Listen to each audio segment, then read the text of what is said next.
ကကြီးကဘဒုဘလူကိုလိုက်နေရတယ်ဆိုတာလေတပည့်တော့သိကြပါလေဗျာဒါဖြင့်ရှင်းရှင်းလင်းလင်းမိတ်ရှိပါလို့သရုပ်ကနိဗ္ဗာန်ငုတ်ထုံမှာသေသေးချာချာဟောထားတယ်ဒါဖြင့်ဓမ္မတို့ယုံနာလောကကြီးကိုဘ누구ဆွဲဆောင်နေတယ်ဆိုတော့ဘုရားခင်ကိုရမေကြီးက1နံပါတ်အဖြေပေးလိုက်ပါတယ်။ဝါတဲ့စိတ်ဒေနနေတေလောကစိတ်တတ္တပရိကတ္တိစိတ်တတ္တဧကဓမ္မသာသဗ္ဗေဝဝတ္တမနောဘူးဆိုပြီးဘုရားကဟောလိုက်စိတ်ပါပဲကွာလို့မှတ်လိုက်စမ်းပါကွာ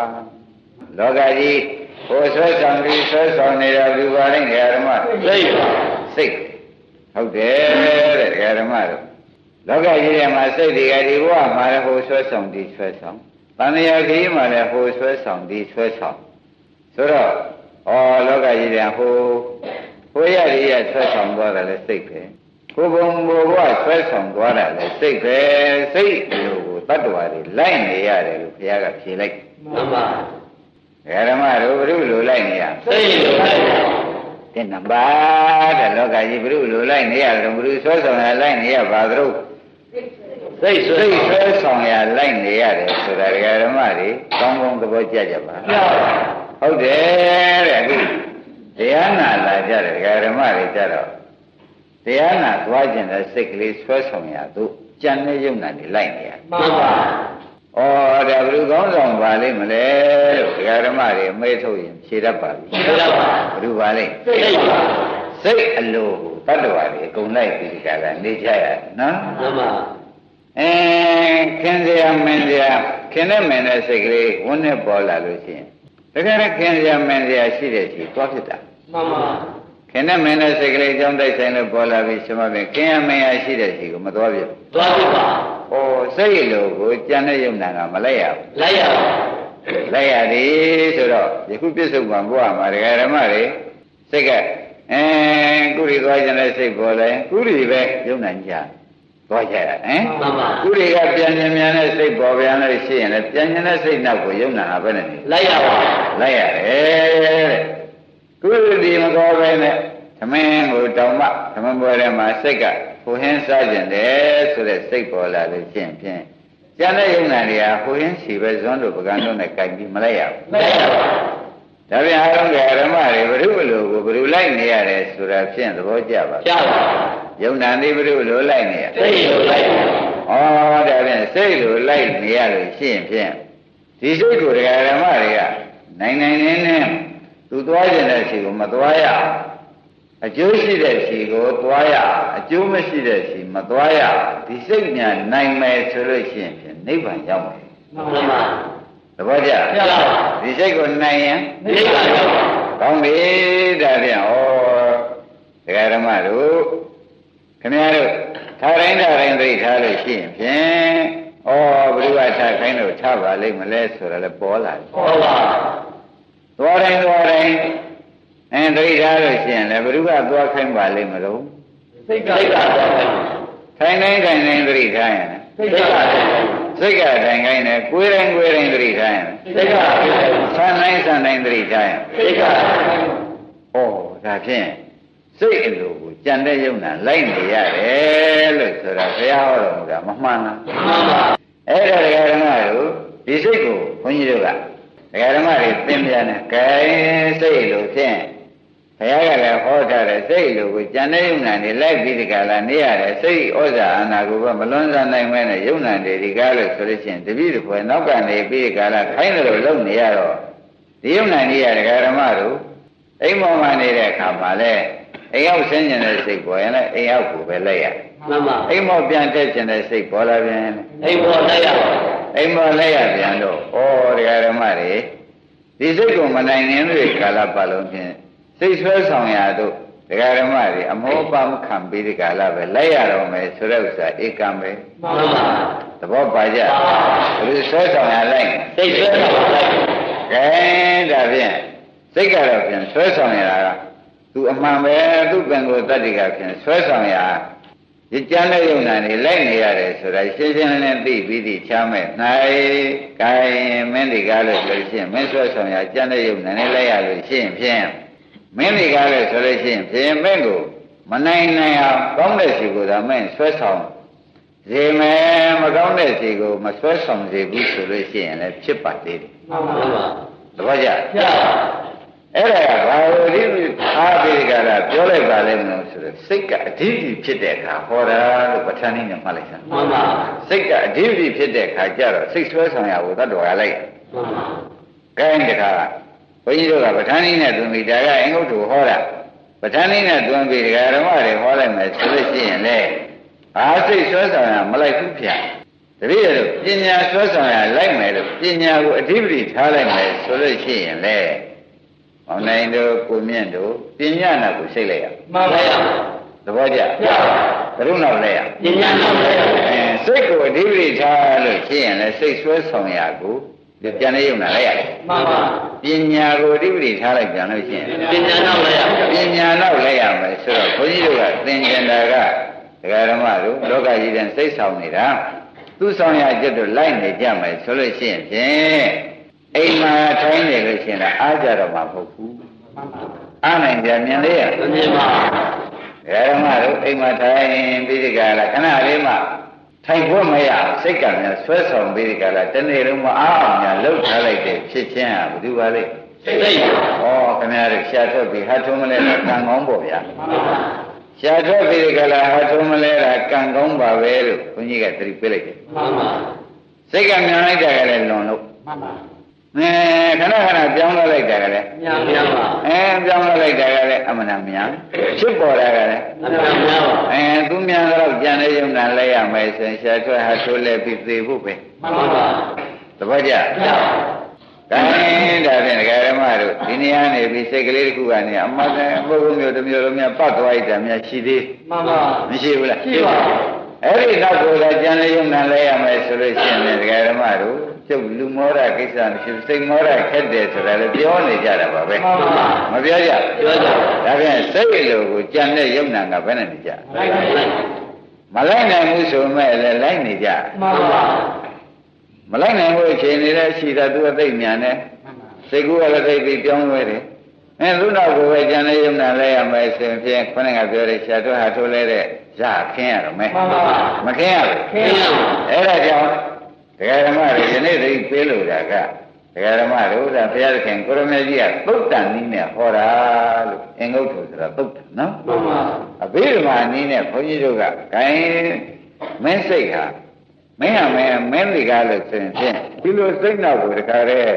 လိုက်နေရမယ်ဆို30ပုံထဲမှာဖြင့်ဘုံဆုံး300ခြံပြီးဒီကလာကျန်တာအနှံ့ပြားသွားနေမှာမှန်ပါမသွားဘူးသွားတော့ဓမ္မတွေအမြဲတမ်း30ပုံထဲမှာကျွန်တော်မောက်ပုံဆိုသလိုပဲဥဝဲနာပဲပေပဲတွေအမြဲတမ်းခင်းရတာစိတ်ဆွဲဆောင်ရလိုက်နေလို့ဆိုလို့ရှိရင်ပြင်းမမှားပါဘူးမှန်ပါသဘောကျဒါဖြင့်ဒီနေ့ဆရာဘုန်းကြီးကဒကာဓမ္မတို့ဉာဏ်ဆွဲဆောင်ရပညာဆွဲဆောင်ရလိုက်ကြစမ်းပါလို့သတိပေးလိုက်မှန်ပါသဘောကျဘယ်လိုဆွဲဆောင်ရလဲပညာဆွဲဆောင်ပါမယ်အဲ့ဒီလိုဆိုတော့စိတ်ဓာတ်ဓိဋ္ဌိကိုဖြုတ်ပြီးဒီကာလဝိမာန်တာဓိဋ္ဌိဆိုတဲ့ပညာကိုပညာဉာဏ်ကိုဓိဋ္ဌိထားလိုက်လို့ရှိရင်ကျွတ်တို့အလိုကိုစိတ်လဲရမှန်ပါနမောရင်စိတ်အလိုကိုကျွတ်တို့ကလဲရမှန်ပါကဲဒါဖြင့်ဒကာဓမ္မတို့စိတ်လိုလိုက်နေပြန်အားပါဦးလားမှန်ပါပညာလိုလိုက်မယ်ဆိုရင်တန်တရားစခန်းပတ်မှန်ပါပညာလိုလိုက်မယ်ဆိုရင်တန်တရားစခန်းပတ်စိတ်လိုလိုက်မယ်ဆိုရင်မအားပါမအားမလားပဲပြည့်သွားနေကြရလိမ့်မယ်ဆိုတာဖြင့်မငြင်းမဆန်ပဲနဲ့အမှန်ပဲထားကြပါလို့မှန်ပါသဘောပါကောင်းပြီဒါဖြင့်လောကကြီးဘယ်လိုဆောင်ကြုံဆိုတာကိုပေါ်သည်ပေါ်ပါဘယ်လိုဆောင်နေစိတ်ဆောင်စိတ်ကဆောင်နေတဲ့ဥစ္စာကိုจิตတို့ကပြောင်းပြကြတော့ဘာဆောင်ရာကိုจิตတို့ဒီကားလို့ဆိုရင်ဘာကောင်းဆောင်ထားမှတော်မယ်ဆိုတာကိုပေါ်လာပေါ်ပါဘယ်လိုကောင်းဆောင်ထားဉာဏ်ကောင်းဆောင်ဉာဏ်ပညာကောင်းဆောင်ထားကြဆိုတော့ရှင်းမလားရှင်းပါဟောဒီဉာဏ်ပညာကောင်းဆောင်ထားကြဆိုတော့ဒါတရားဓမ္မတွေဉာဏ်ပညာမင်းစိတ်ကိုတခါတည်းမင်းဘယ်မှမပြေးရဘူးပညာဥညွန်တဲ့ရှိကိုသာမင်းဒီသာဇာတဖြစ်နေပါပိရိကလာလက်ရမယ်ဆိုပိရိကလာဒကာရမတွေကခန္ဓာကိုယ်ပေါ်မှာညာနဲ့ဒကာရဥစီပိရိကလာကြည့်ညာဥစီပိရိကလာမောင်နိုင်တို့ကိုမြင်လို့ကြည့်နော်ကြည့်နေပြီဆိုမှဖြင့်ဒကာရမခန္ဓာကိုယ်ကပြောလိုက်မယ်ခ န္ဓာကိုယ်ကဖောက်ပြန်တတ်တဲ့သဘောရှိသောကြောင့်ဖောက်ပြန်တာပဲပြောလိမ့်မယ်မှန်ပါခန္ဓာကိုယ်ကဘာပြောမယ်ဖောက်ပြန်တာပြောဖောက်ပြန်တတ်တဲ့သဘောကသူ့ပင်ကိုရှိပြီးသားမှန်ပါယုပ္ပနာလက္ခဏာယူပံဆိုတဲ့ယုတ်ကလည်းဖောက်ပြန်တာပဲဝိပရိနာမလက္ခဏာဒုက္ခသစ္စာဆိုတဲ့ယုံနာကလည်းလောကီယုံနာကြီးဖြစ်နေတော့ဝိပရိနာမဆိုတဲ့ဖောက်ပြန်မှုတွေသာသူ့ရှိနေအဲ့ဒီဖောက်ပြန်မှုရှိတဲ့ရှိကိုညာဥသိပိဒကာလစိတ်ကိုလည်းစိတ်တော့မပါမပြီးဘူးမပါဘူးကစိတ်ပေါ်ကိုညာကအဓိပတိဥသိပိဒကာလကိုမျက်နှာမောင်းနေတို့ကခန္ဓာကိုလှည့်ထိုက်စမ်းလှည့်ထားလိုက်တဲ့အခါကျလို့ရှိရင်ဖြင့်စိတ်ကဘယ်မှမပြေးရတော့ခန္ဓာပဲပါပဲသူလှည့်နေရပညာကကောင်းဆောင်ပြီးဒီကလာဆင်ချွန်းနဲ့ဥပ်ပြီးဒီကလာထားတယ်လို့ဒီစိတ်ဟာဒကာဓမ္မတို့ပြည့်ကျင်တဲ့ရှိတွားကျင်တဲ့ရှိသူကောင်းဆောင်မဲ့ရှိကိုจิตတို့ကမပေးဘဲနဲ့จิตတို့ကသူ့ဘောမှာနိုင်နှင်းပြီးဒီကလာခန္ဓာပေါ်၌တာသူ့ကိုလွတ်ပေးပညာဥသိပြီးလွတ်ပေးချင်မှာမှန်ပါတပည့်ကြပညာဥသိပြီးလွတ်ပေးလိုက်ပြီဆိုမှဖြင့်ခန္ဓာကသူပြောနေကြသဘောပဲပြောရမယ်လို့ကိုမြင်တော့မောင်မင်းတို့မှားမှန်ပါသူကဘယ်လိုပြောလဲပြောနေကြပြောနေကြတယ်ပြောသူပြောနေကြတာဘယ်လိုများပြောလို့ရှိမလို့ဆိုတော့ယုတ်တရားကလည်းဖောက်ပြန်တာပဲပြောမှန်ပါနန္တရားတွေကလည်းဖောက်ပြန်တာပဲပြောဖောက်ပြန်တာပဲပြောတော့ဘုန်းကြီးတို့ဓမ္မတွေကဩစိတ်ပေါ်မှာပညာကဥသိပိကတာစိတ်ကဖောက်ပြန်တာမမြင်ဘူးတဲ့လာထားရတယ်မှန်ပါပညာကမှဖောက်ပြန်ပြည့်စည်တာမြင်တော့ပညာကိုအဓိပတိထားပြီးဒီကလာဒကာဓမ္မတွေကခန္ဓာကိုယ်လှည့်ထားလို့ရှိရင်ဖြင့်ပညာနဲ့သာကြည့်ပြီးဒီကလာနေကြမယ်ဆိုလို့ရှိရင်ဖြင့်တဲ့ဖောက်ပြန်တဲ့ဒုက္ခသစ္စာဧကံတွေ့ရမှန်ပါဖောက်ပြန်တဲ့ဒုက္ခသစ္စာဘာပါလဲဧကံတွေ့ရအဲ့တော့ဒကာဓမ္မတို့အိမ်ရောက်တဲ့ဓမ္မဖြစ်စေဘယ်မှာဖြစ်စေကဲစိတ်ဆောင်ရမသွားဘူးကွာစိတ်ကတောင်သွားခိုင်းတယ်မသွားဘူးကွာမြောက်သွားခိုင်းတယ်မသွားဘူးကွာပညာကောင်းဆောင်ငါလှဲ့ပြောင်းပြီးဆရာဘုန်းကြီးကပြောတယ်စိတ်ဓာတ်အဓိပတိဖြစ်နိုင်တာမဟုတ်ဘူးကောင်းဆောင်လုပ်နိုင်တာမဟုတ်သေးဘူး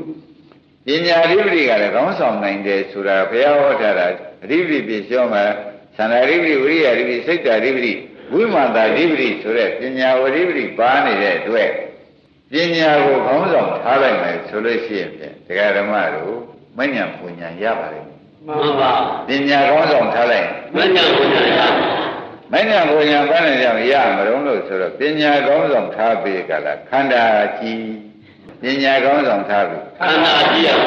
ခန္ဓာကြီးလိုက်တဲ့အခါကျတော့ခန္ဓာမှာပင်ကိုယ်သဘောကဘယ်သဘောရှိတယ်ဆိုတော့မနိုင်လို့ရှင်းစားဟောပြန်တဲ့သဘောရှိပါဟောပြန်ပဲရှိတာကြီးမတွေ့ရဘူးတွေ့ရပါအဲ့ဒါကိုတခါတည်းစိတ်ကလေးကောင်းနိုင်ပြီးဒီကလာပညာနဲ့ကောင်းနိုင်ပြီးဒီကလာจิตကိုဆွဲဆောင်မလို့သံဃာဆွဲဆောင်မလို့လာတဲ့စိတ်ကိုပညာဥသိပြီးကောင်းဆောင်ထားလိုက်ပြီးဆိုမှဖြင့်ကဲမင်းပဲမှမပြေရတော့ဘူးမင်းပေါ်မှာပညာဥချုပ်ထားပြီး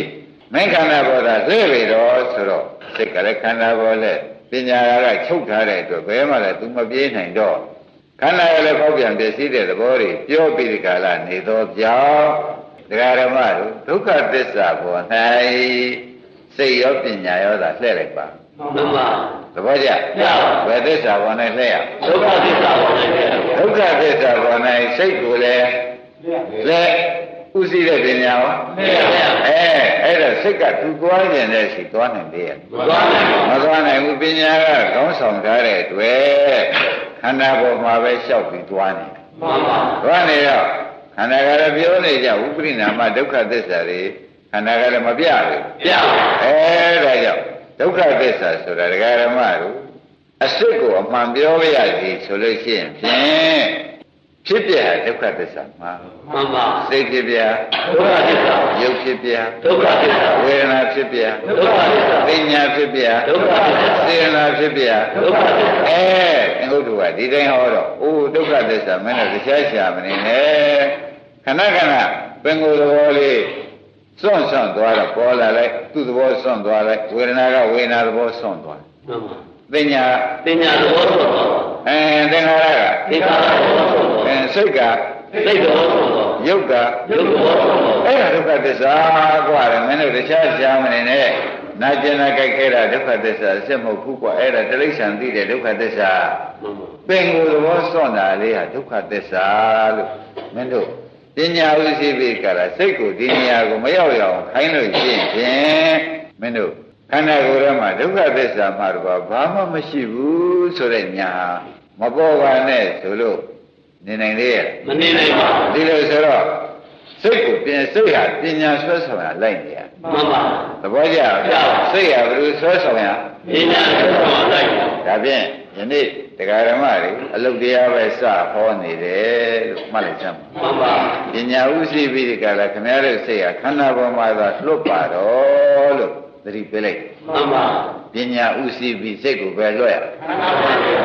ခန္ဓာပေါ်လွတ်လိုက်တော့ခန္ဓာကဘာတွေနဲ့ပြောလိမ့်မယ်ထင်ဟောပြန်တယ်ဟောပြန်တယ်ရှိတာဘာသစ္စာဒုက္ခသစ္စာဩဒုက္ခသစ္စာမို့မောင်တိုင်းတို့ကိုမြင့်တို့ဒုက္ခသစ္စာပဲပြောเสียရှိမှန်ပါနေပြန်ပါရှိသေးမရှိပါဘူးမရှိတော့ဒကာဓမ္မတို့ဒီတဲ့ဩဟောပြန်တယ်ရှိတဲ့ကဒုက္ခသစ္စာဟုတ်လားဟောပြန်တယ်ရှိတာမြင်နေတာလေးဒီကားလို့ရှိရင်ပညာမဲ့ကသစ္စာဆိုတော့ဩခန္ဓာဘောကိုစိတ်ကိုလွှတ်လိုက်ပညာဥသိပြီးလွှတ်လိုက်ပြီးသမတ်ပြန်လဲစိတ်ဆွဲဆောင်ရတော့မလိုက်ဖဲနဲ့ပညာဆွဲဆောင်ရဖြစ်တဲ့ဒုက္ခသစ္စာကိုသာပိုင်ပိုင်နိုင်နိုင်သိသောကြောင့်နောက်ဆုံးပိတ်ပညာကនិရောဓသစ္စာမပို့ဘူးပို့ပါမသိရဘူးလားသိကြပါအဲ့ဒါကြောင့်အလုတ်ထိုင်တဲ့ဓမ္မတွေမှာစိတ်ဆွဲဆောင်ရမလိုက်ဖဲနဲ့ပညာဆွဲဆောင်ရကိုဖြင့်လိုက်ပြရမလိုက်ပါဆိုပြီးခန္ဓာပေါ်မှာသာလှည့်ထားမှန်ပါရှင်းမလားရှင်းပါကောင်းပြီဒါဖြင့်ခန္ဓာပေါ်မှာလဲလိုက်တော့ဖြစ်ပြဒုက္ခသစ္စာမှာတော့ဘာမှတွေ့ရရှိသေးဘာမှတွေ့ရမရှိပါဘူးအဲဒီလိုဆိုလို့ရှိရင်ဖြင့်ဒုက္ခသစ္စာပိုင်းခြားတဲ့မေဃသစ္စာပညာဟာမသိကြသေးဘူးလားသိကြပါဘူးသိကြလို့ရှိရင်ဒကာဓမ္မတို့និရောဓသစ္စာကတ်နေပြီမှန်ပါဒုက္ခသစ္စာချုပ်ရင်និရောဓသစ္စာပေါ်ရတော့မယ်ပေါ်ရမှာဖြစ်နေသောကြောင့်လက်ပြင်ကစပြီးအလုတ်ထိုင်မဲ့ဒကာဓမ္မတွေအိမ်မှာထိုင်နေဒီမှာပဲလာထိုင်ကြကဲ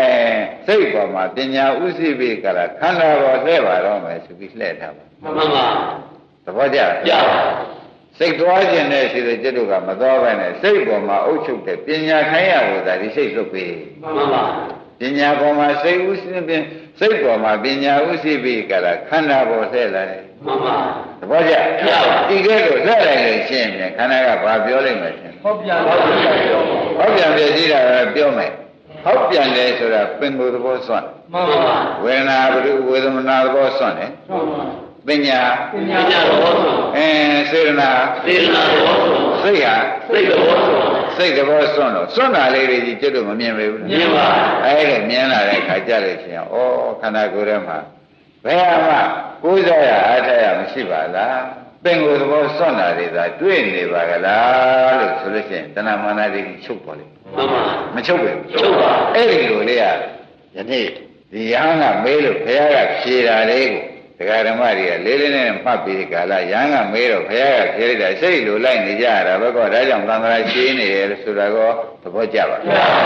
ဒီနေ့တော့ဆရာဘုန်းကြီးကပြင်ပေးလိုက်သုတ်တန်နည်းနဲ့ဖြင့်စိတ်လိုလိုက်နေလို့သံဃာရှင်းတယ်ဆိုတာဟုတ်တယ်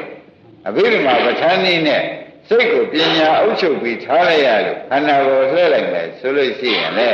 ပညာလိုကိုစိတ်ကလိုက်နေရတဲ့အတွေ့ဒကာဓမ္မတို့ပညာကဧကယနာယမိတ်ကိုမဲ့ကောဆိုတဲ့အတိုင်းမဲ့ပညာကနိဗ္ဗာန်ပို့လို့ဒီစိတ်လဲနိဗ္ဗာန်ပဲသူလိုက်ရတော့မယ်မှန်ပါတခြားလိုက်ချက်ရှိသေးမရှိပါဘူးအဲ့ဒီလိုနေလို့ကြားကြားနဲ့ကျူးကျူးဆဆဒကာဓမ္မတွေ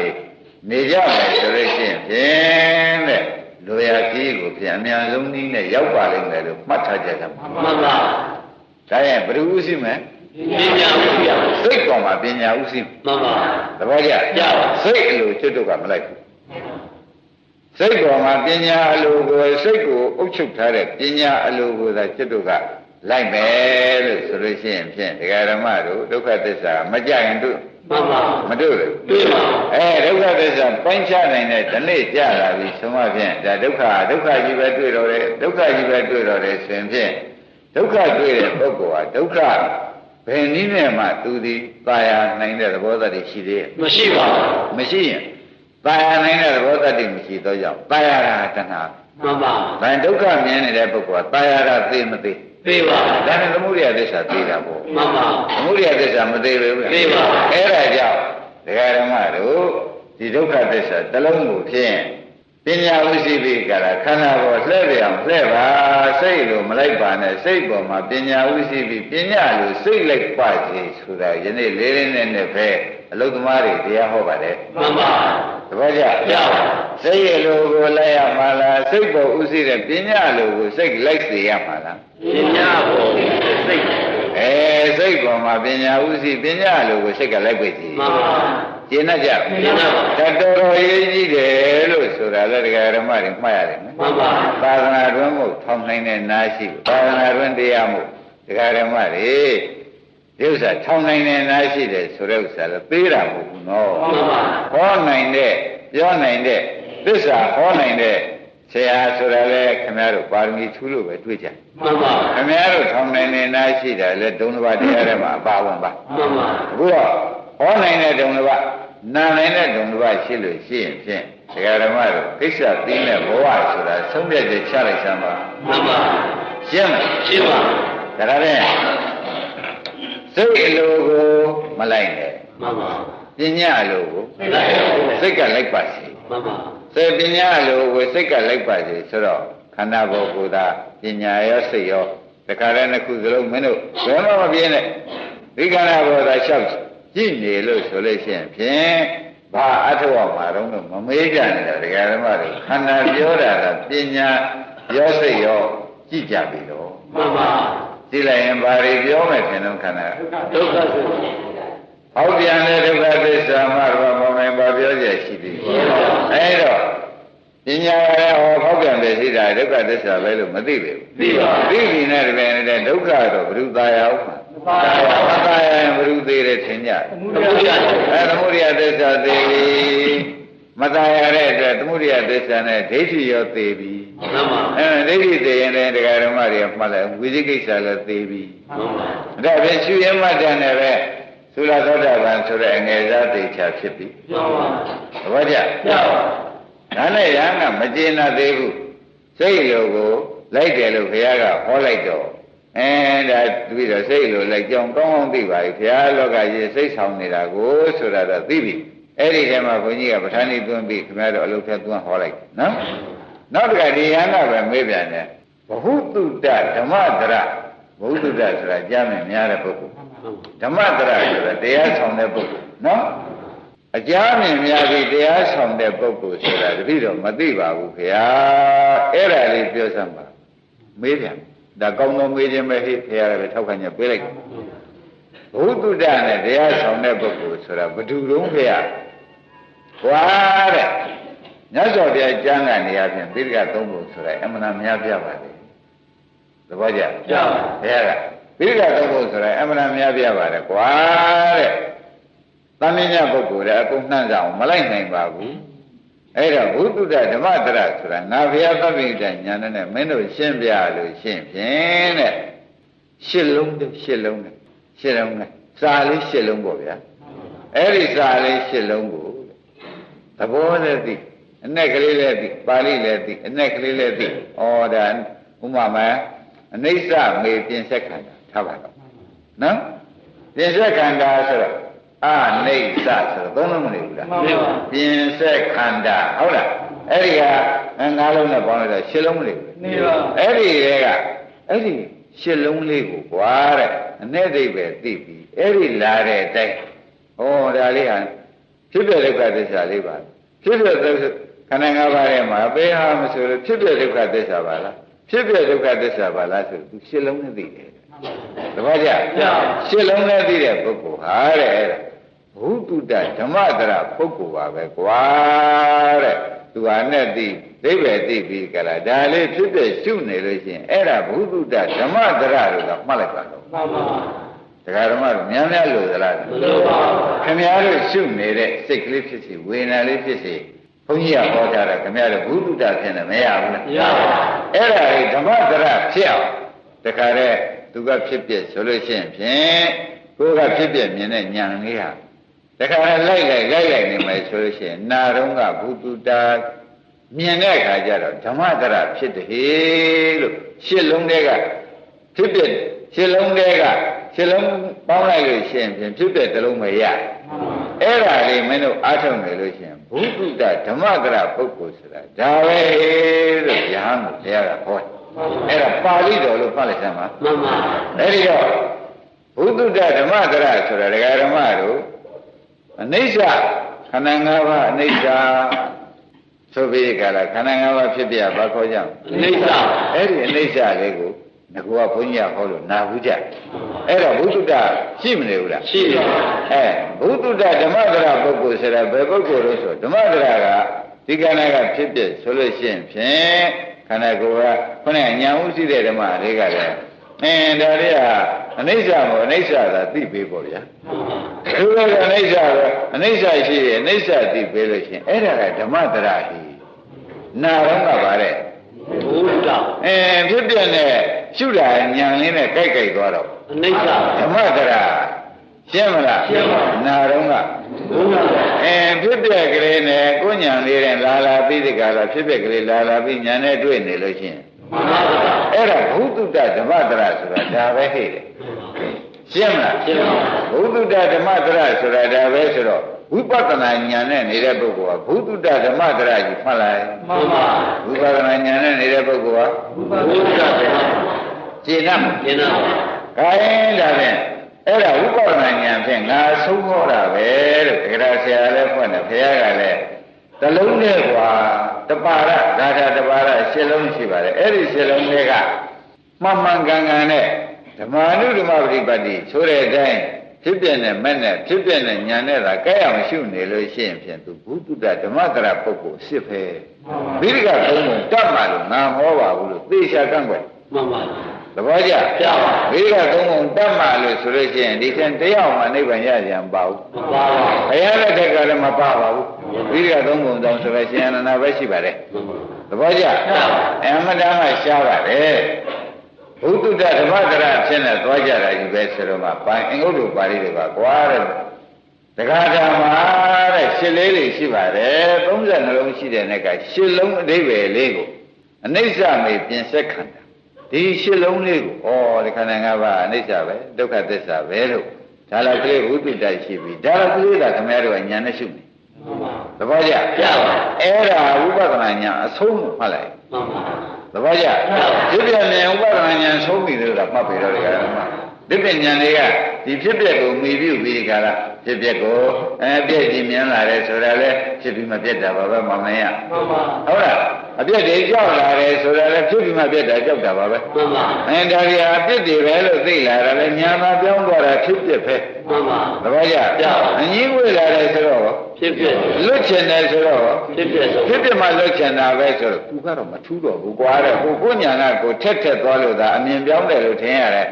ခန္ဓာကတော့ဖြင့်ဖြစ်ပျက်ပြတာအမှန်ပဲမှန်ပါရိပ်မိမလားရိပ်မိခန္ဓာကတော့ဘာသာပြတယ်ဖြစ်ပျက်ပြတာညာနဲ့ထက်သွားလို့သာအပြည့်ကြီးမြင်တယ်ဟုတ်လားညင်းွေလာပါတယ်ဆိုတော့ညာရှင်တွေကတက်တာပါကွာတဲ့သူ့ပြတာတော့မထူးပါဘူးမှန်ပါသဘောကျပြပါဒါပြန်ဘုဒ္ဓဓမ္မကရဆိုတာနာတော့ကလည်းရှစ်လုံးတော့နာထားလို့ရှစ်လုံးအဓိပ္ပာယ်ကိုဒကာဓမ္မတွေကကျင့်တဲ့ထဲမှာဖြင့်ဒီရှစ်လုံးအဓိပ္ပာယ်နဲ့ခန္ဓာ၅ပါးထဲမှာအဖြစ်အပျက်ကိုမြင်လို့ရှိရင်ဖြင့်ဓမ္မကရဖြစ်ပါတယ်သဘောပါဒါဖြင့်သတ္တဖို့မလိုဘူးပေါ့ဗျာတိုက်ရင်လည်းပုံမကောင်းတယ်ပေါ့မတတ်ဘဲနဲ့နိဗ္ဗာန်ရောက်နိုင်တယ်ဆိုတာလေခင်ဗျားတို့ကလေးလေးစားစားပဲမှတ်ဖို့မှန်ပါဘုရားကိုကလေးပါရရှိရင်တပါရကိုကျင့်ကြံချိုးကုတ်လို့ရှိရင်ကွာရနာတော့ကဘုဒ္ဓတာတဲ့ကျင့်ကြံချိုးကုတ်တော့အပြည့်နဲ့မဲ့နဲ့ကြရင်ဓမ္မကရပဲဟိတရားဆောင်တဲ့ပုဂ္ဂိုလ်ပဲသဘောပါလားဒါပြန်အားငယ်ကြရှိသေးလားရှိပါဘူးဒါနဲ့ဘုရားကညာကလည်း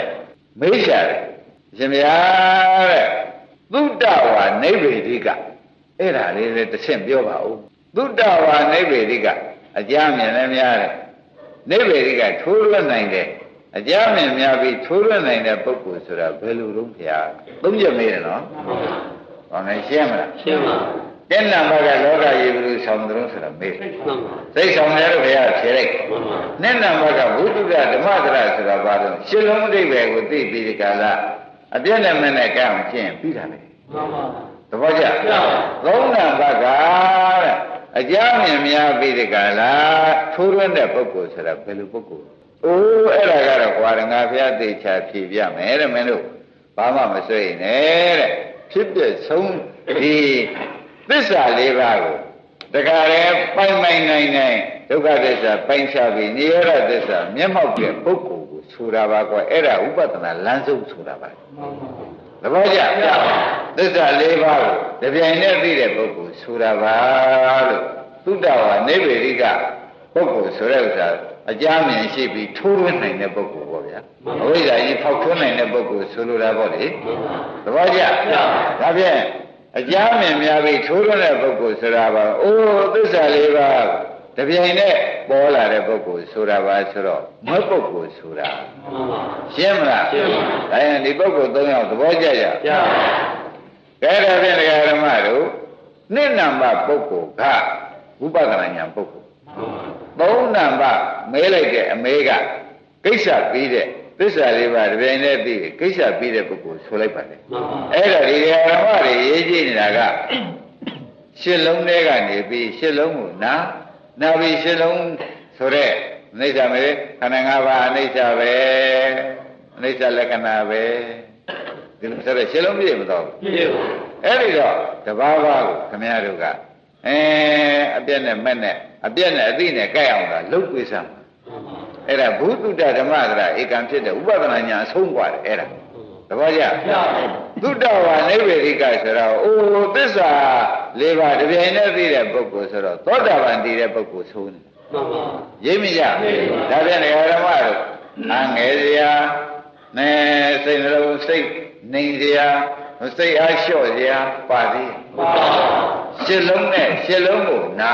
ရှစ်လုံးလေးကအိဗယ်ကိုကျင့်ပြီးတာပဲလို့ပြောလိုက်ရှင်းမလားရှင်းပါ